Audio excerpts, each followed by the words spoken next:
Il avait 19 ans.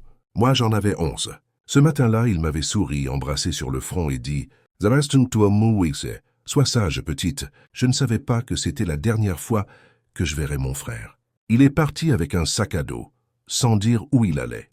Maman a pleuré, papa a crié, la police a cherché. En vain.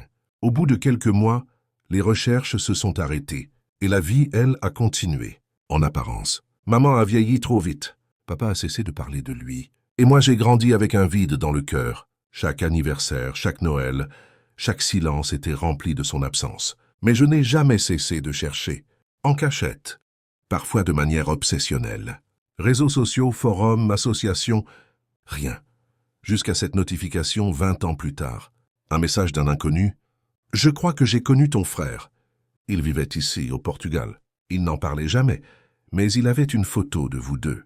Je n'ai même pas réfléchi. J'ai pris un billet, seul, sans rien dire à mes parents. Ils avaient appris à vivre sans espoir. Moi, non. Le village était petit. Il y avait un café, une église, une mer infinie.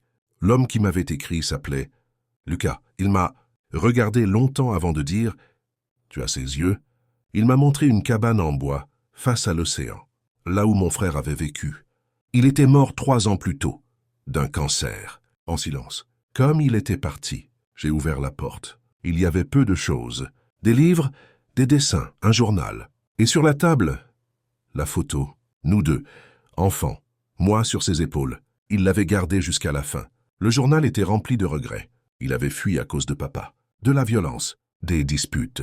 Il voulait protéger maman et moi, mais il n'avait pas su comment. Je suis parti pour ne pas devenir comme lui. J'ai échoué parfois, mais j'ai essayé.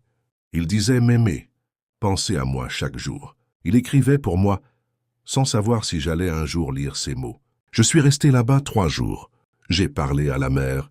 J'ai dormi dans sa cabane. J'ai pleuré comme jamais.